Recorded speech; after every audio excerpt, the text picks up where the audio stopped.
Hey everyone, welcome to biology eighties. Happy new year मेरे प्यारे बच्चों। ये साल आप सभी की लाइफ में ढेर सारी खुशियाँ लेकर आए। आपकी फिजिकल, मेंटल, इमोशनल हेल्थ खूब स्ट्रांग रहे। नीट, सीयूईटी, जेईई जिस भी कॉम्पिटिटिव एग्जाम के लिए तुम प्रिपरेशन कर रहे हो, तुम्हारी मेहनत का रिजल्ट तुम्हें ज़रूर मिले। और इस साल 2026 से तुम अपने ड्रीम कॉलेज में एडमिशन लेते हुए अपनी कॉलेज लाइफ की खूब प्यारी सी शुरुआत करो। देखो बच्चों, रात के 12 बजे जब सबने एक दूसरे को हैप्पी न्यू ईयर विश करना शुरू किया होगा, शुरू के 1-1.5 घंटे तुम्हें लगा होगा कि हाँ यार, नया साल आया है, सब लोग एक दूसरे को विश कर रहे हैं, कुछ तो नया होने वाला है इस साल। लेकिन जब तुम सो गए, वापस से तुम सुबह उठे, तुम देख रहे होंगे वही पुराना रूटीन हो रहा है। मम्मी पापा अपने अपने काम में लगे हुए हैं, छोटे भाई बहन ट्यूशन का काम कर रहे हैं या फिर स्कूल के लिए रेडी हो रहे हैं। तुम्हारा वही पुराना सिलेबस है, तुम्हारे मन में वही पुराना डाउट, वही पुराना डर, वही पुराना क्वेश्चन चल रहा है, इस साल मेरा नीट क्रैक होगा या फिर नहीं होगा। सब चीज़ें तो वही पुरानी चल रही है, तो फिर नया क्या हो रहा है मेरी जान? साल की तारीख बदली है। 2025 से 2026 आने से तुम्हारी लाइफ में क्या नया आ रहा है? जब तुम्हारी लाइफ में कुछ नया होगा, असल में तो तुम्हारे लिए तब नया साल शुरू होगा ना मेरी जान। और तुम्हारी लाइफ में नया कब होगा? जब तुम्हारी सोच नई आएगी। तुम्हारी नई सोच तुम्हें नए एफर्ट्स पुट करने के लिए मजबूर करेंगी। तुम्हारे नए एफर्ट्स तुम्हें नया रिजल्ट देंगे, तब जाकर असल में तुम्हारा नया साल शुरू होगा। सही कह रही हूँ या फिर नहीं कह रही हूँ? तुम्हारे लिए जो ये साल 2026 की तारीख आई है, ये एक नई अपॉर्चुनिटी है, नई सोच लाने की, नए एफर्ट्स लाने की, ताकि वो एफर्ट्स तुम्हारे लिए नया रिजल्ट क्रिएट करे। तुम्हारे लिए नया साल असल में तब आने वाला है जब तुम्हारे हाथों में एनसीईआरटी की नहीं बल्कि एमबीबीएस फर्स्ट सेमेस्टर की बुक सामने होंगी। जब तुम लोग नीट रिलेटेड अपडेट्स नहीं देख रहे होंगे बल्कि एमबीबीएस रिलेटेड न्यूज़ चेक कर रहे होंगे। असल में तो तुम्हारे लिए हैप्पी न्यू ईयर तब मनेगा। रेडी हो इस साल वो हैप्पी न्यू ईयर सेलिब्रेट करने के लिए? अगर तुम्हारे मन से थोड़ी सी छोटी सी इत्तू सी आवाज़ भी निकल रही है ना कि हो जाएगा इस साल, तो बस ये वीडियो तुम्हारे लिए है। उस होप को बरकरार रखना और अगले 4 महीने तक खुद को ये कहते रहना कि मैं डिज़र्व करता हूँ इस साल से अपने ड्रीम मेडिकल कॉलेज में अपनी एमबीबीएस की कॉलेज लाइफ शुरू करने की। देख मेरे बच्चे, let me be honest with you, इस टाइम पर मैक्सिमम स्टूडेंट्स ऐसे हैं जिनके मन में यही डाउट चल रहा है, यही कन्फ्यूजन चल रही है कि पता नहीं मेरा सिलेबस टाइम पर कवर होगा या फिर नहीं होगा। जिनका सिलेबस हो चुका है वो ये सोच रहे हैं पता नहीं रिवीजन कैसे करूं, टाइम पर रिवीजन होगा या फिर नहीं होगा। जिनका सिलेबस भी हो गया, रिवीजन भी हो गया है, वो सोच रहे हैं मॉक टेस्ट सही से दे रहा हूँ नहीं दे रहा हूँ। अच्छा, मॉक टेस्ट में एक्सपेक्टेड स्कोर नहीं आ पा रहा है। मेरे साथ के वो कॉम्पिटिटर्स जिन्होंने मेरे साथ साथ टाइम पर सिलेबस कवर कर दिया था, उन लोगों के मॉक टेस्ट में मुझसे ज़्यादा स्कोर आ रहे हैं। पता नहीं मैं टॉप 1000 रैंकर्स में आ पाऊंगा नहीं आ पाऊंगा। जो टॉप 1000 में आ रहे हैं वो कह रहे हैं कि नहीं मुझे टॉप 100 में आना है। जो टॉप 100 में आ रहे हैं उनको है कि नहीं मुझे टॉप 10 में आना है। हर कोई अपनी अपनी किसी न किसी प्रॉब्लम से गुजर रहा है। हो सकता है उसकी वो प्रॉब्लम तुम्हें लगे ये कोई प्रॉब्लम है क्या, मेरी तरफ देख, ऐसा नहीं है। हर किसी की जर्नी में कुछ ना कुछ चल रहा है और वो उससे डील कर रहा है। इस नए साल में बस इस चीज़ का ध्यान रखना है कि तुम्हें औरों की प्रॉब्लम्स, और लोग क्या कर रहे हैं, और लोगों का सिलेबस कितना हुआ है, रिवीजन हुआ है या फिर नहीं हुआ है, उस पर फोकस नहीं करना है। ये नया साल तुम्हें नया तब लगने लगेगा जब तुम पिछले साल की बुरी आदतों पर वर्क करना शुरू करोगे और इस साल नई सोच, अच्छी सोच, नए एफर्ट्स, अच्छे एफर्ट्स, नए रिजल्ट, अच्छे रिजल्ट पर फोकस करोगे। देख मेरे बच्चे, 4 महीने सफिशिएंट है तुम्हें तुम्हारे ड्रीम मेडिकल कॉलेज तक पहुंचाने के लिए। और उसके लिए सबसे पहले तुम्हें एक काम करना है कि तुम्हें डिसिप्लिन में रहना है। आउटर मोटिवेशन सिर्फ तभी काम करती है जब अंदर से वो आवाज़ आए कि हाँ मुझे नीट क्रैक करना है। जब तक वो इनर मोटिवेशन की आग नहीं जलेगी तब तक आउटर मोटिवेशन किसी काम की नहीं। आउटर मोटिवेशन भी तभी काम करती है जब मन के अंदर की आवाज़ कह रही हो कि मुझसे हो सकता है, बस मुझे थोड़ा पुश की ज़रूरत है। वो पुश का काम मोटिवेशनल स्पीकर्स, यूट्यूब क्रिएटर्स, ये सभी लोग करते हैं बच्चों। और आज की मोटिवेशनल वीडियो में मैं बस तुमसे यही कहूँगी कि इस नए साल में अपने अंदर कुछ नया फील करवाना है, अपनी एक नई लाइफ स्टार्ट करनी है। इस न्यू ईयर को सच में फील करना है, इस न्यू ईयर को न्यू तरीके से अगर सेलिब्रेट करना है तो अपने एफर्ट्स में, अपनी सोच में चेंज लाना शुरू कर देना। खुद से कहना कि 4 महीने की मेहनत से भी मैं नीट क्रैक कर सकता हूँ, मुझे बस डिसिप्लिन में रहना होगा। स्ट्रैटेजिक अप्रोच की बात करूं, हमेशा हर वीडियो में कहती हूं मंथली टारगेट सेट करते हुए तैयारी करना। शुरू के 3 महीने जनवरी, फरवरी, मार्च, 31 मार्च तक जितना सिलेबस कवर हो पा रहा है कवर करो।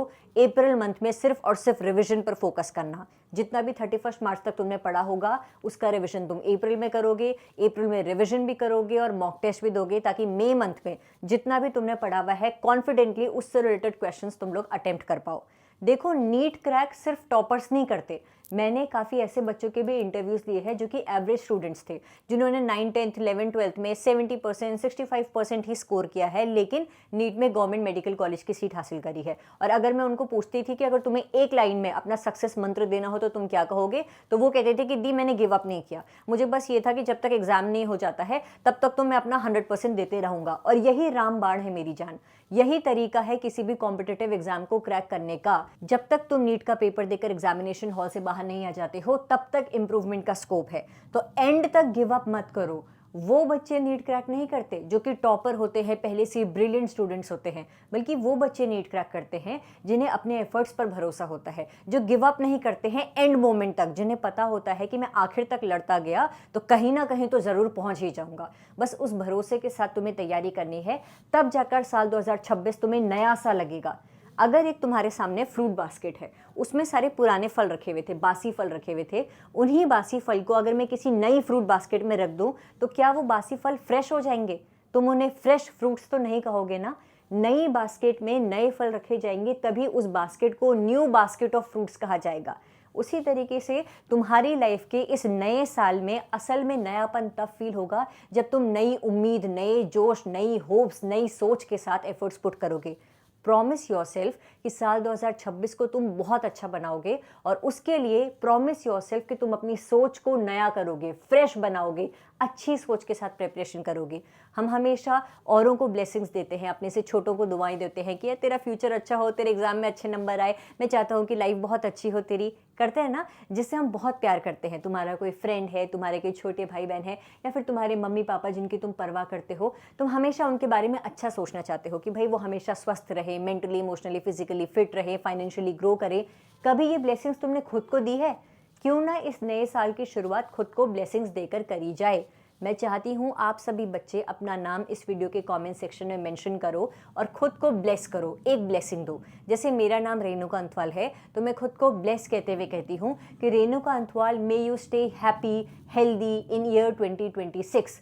तुम खुद के लिए एक ब्लेसिंग्स इस वीडियो के कमेंट सेक्शन में लिखते चले जाना मेरी जान, क्योंकि आखिरी मोमेंट तक, आखिरी सांस तक अगर कोई तुम्हारा साथ देने वाला है तो वो तुम खुद हो, और तुम खुद होने भी चाहिए। तुम वो इंसान होने चाहिए जो कि पूरी दुनिया तुम्हारे अगेंस्ट हो जाए फिर भी तुम्हारे साथ रहे, तुम वो होने चाहिए। तुम खुद के सबसे चहीते इंसान होने चाहिए। इसीलिए इस वीडियो के कमेंट सेक्शन में तुम खुद को ब्लेस करोगे। तो अगले 4 महीने तुम्हें क्या करना है? डिसिप्लिन के साथ, भरोसे के साथ तैयारी करनी है कि मेरा नीट क्रैक अभी भी हो सकता है। और जब जब तुम्हारे मन में डाउट आए कि यार मुझे नहीं लगता नीट क्रैक हो सकता है, तो फिर ऐसा कहो, खुद से कहो कि यार अच्छा ऐसा करता हूँ, मैं अपना बेस्ट देता हूँ, मैं अपने बेस्ट देने पर फोकस करता हूँ। अगर नीट क्रैक होना होगा हो जाएगा, नहीं होगा तो एटलीस्ट मुझे रिग्रेट तो नहीं होगा कि मैंने अपना बेस्ट नहीं दिया। ठीक 4 महीने बाद तुम लोग 2 सिचुएशंस में होंगे। या तो तुम ये कह रहे होंगे कि काश मैं पढ़ लेता, मेरे पास 4 महीने थे फिर भी मैं नहीं पढ़ पाया। या फिर तुम ये कह रहे होंगे मुझे प्राउड है खुद पर कि मैंने गिव अप नहीं किया, मेरे पास 4 महीने थे और मैंने बहुत अच्छे से यूटिलाइज करे। अब तुम देख लो तुम कौन सी स्टेज पे खड़ा होने चाहते हो। The choice is yours. तुम्हारे नीट बायोलॉजी की प्रिपरेशन को सुपर स्ट्रॉन्ग करने के लिए और तुम्हें ढेर सारे एनसीईआरटी बेस्ड क्वेश्चंस प्रोवाइड कराने के लिए मैंने ऑलरेडी अपने टेलीग्राम चैनल बायोलॉजी एटीज पर तुम्हें बायोलॉजी के chapter wise, unit wise biology के फुल सिलेबस मॉक टेस्ट की पीडीएफ्स प्रोवाइड कराई हुई है। टेलीग्राम चैनल का लिंक इस वीडियो के डिस्क्रिप्शन में है।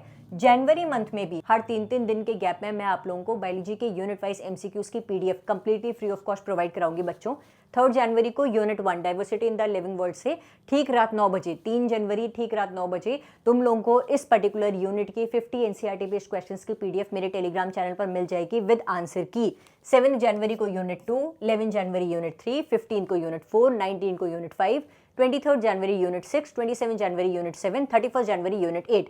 तो यूनिट वाइज क्वेश्चन बैंक तुम्हें प्रोवाइड करा रही हूँ। जो जो यूनिट्स तुम्हारी होती चली जाएंगी उन सभी से रिलेटेड क्वेश्चंस प्रैक्टिस कर लेना। नेक्स्ट बात करते हैं मेरे चैनल के कम्युनिटी पोस्ट सेक्शन की। मेरे चैनल की अगर आप लोग कम्युनिटी पोस्ट वाले सेक्शन में जाओ बच्चों, यहाँ पर पोस्ट वाले सेक्शन में, तो तुम्हें दिखेगा कि हर 1.5 से 2 घंटे के गैप में मैं आप लोगों को एनसीईआरटी बेस्ड क्वेश्चंस पूछ रही हूँ। उसी का शेड्यूल मैंने तुम्हें प्रोवाइड कराया हुआ है। फर्स्ट वीक ऑफ जनवरी में मैं आप लोगों को unit 1 of biology that is diversity in the living world से एनसीईआरटी बेस्ड क्वेश्चंस अपने कम्युनिटी पोस्ट सेक्शन में पूछूंगी। जैसे ये फर्स्ट वीक खत्म होगा, जितने भी क्वेश्चंस मैंने कम्युनिटी पोस्ट में पूछे हुए थे उन सभी क्वेश्चंस की पीडीएफ बनाते हुए वो पीडीएफ मैं तुम्हें टेलीग्राम पे सेंड कर दूंगी। सेकेंड वीक में यूनिट 2 कवर करेंगे। जैसे ही ये क्वेश्चंस कंप्लीट होंगे इसकी पीडीएफ टेलीग्राम पे मिल जाएगी। थर्ड वीक में cell structure and functions unit करेंगे। 18 से 28 जनवरी प्लांट फिजियोलॉजी के क्वेश्चंस कम्युनिटी पोस्ट में करेंगे और लास्ट वीक में हम लोग एनिमल फिजियोलॉजी के क्वेश्चंस करेंगे। सारे क्वेश्चंस की पीडीएफ तुम्हें मेरे टेलीग्राम चैनल पर मिल जाएगी। तो ढेर सारे एनसीईआरटी बेस्ड क्वेश्चंस की पीडीएफ तुम लोग मेरे टेलीग्राम चैनल से डाउनलोड कर सकते हो। अब अगर तुम्हें बायोलॉजी के हर एक टॉपिक को समझना है और शॉर्ट्स के फॉर्म में समझना है तो मेरे चैनल के प्लेलिस्ट सेक्शन में जाओ बच्चों। हर एक चैप्टर की प्लेलिस्ट मैंने बनाई हुई है और उस पर्टिकुलर चैप्टर में जितने भी टॉपिक्स दिए हुए थे हर एक टॉपिक को मैंने शॉर्ट्स के फॉर्म में एक्सप्लेन किया हुआ है। तो शॉर्ट्स की स्क्रोलिंग करते हुए तुम लोग पूरा चैप्टर कब कवर कर लोगे तुम्हें पता भी नहीं चलेगा बच्चे। क्लास 12 की जेनेटिक्स एंड एवोल्यूशन यूनिट की मैंने डिटेल एक्सप्लेनेटरी वीडियो भी अपलोड करी हुई है। तो यहाँ से DNA fingerprinting, lac operon, DNA replication, transcription, translation, उन सभी हाई वेटेज टॉपिक्स की तुम लोग डिटेल एक्सप्लेनेटरी वीडियो भी देख सकते हो। और इस पर्टिकुलर यूनिट के तीनों chapters evolution, principles of inheritance and variation, molecular basis of inheritance, इनके शॉर्ट्स की प्लेलिस्ट भी अपलोड करी हुई है। अगर तुम्हें वीडियोस के फॉर्म में क्वेश्चंस प्रैक्टिस करने हैं तो मेरे दूसरे यूट्यूब चैनल बायोलॉजी शॉर्ट्स से भी जुड़िएगा। इस पर मैंने चैप्टर वाइज क्वेश्चन बैंक की प्लेलिस्ट अपलोड करी हुई है। तुम्हारे अगर ये चैप्टर्स कंप्लीट हो गए हैं, इन चैप्टर्स की प्लेलिस्ट ओपन करो और जितने भी मैंने क्वेश्चंस पूछे हुए हैं उन क्वेश्चंस की वीडियोस देखते हुए चेक करो कि तुम्हें आंसर आता है या फिर नहीं आता है। 2026 तुम्हारे लिए बेस्ट होगा क्योंकि तुम गिव अप नहीं करोगे, एंड मोमेंट तक लड़ोगे। इस वीडियो के कमेंट सेक्शन में फटाफट अपना नाम मेंशन करते हुए अपने आप को एक ब्लेसिंग देते चले जाओ। इस साल की शुरुआत क्यों ना खुद को दुआएं देते हुए, खुद को ब्लेस करते हुए करी जाए। Mention your name with one blessing in the comment section of this video. Thank you so much for watching this video मेरे बच्चों। Stay tuned for upcoming videos. Thank you.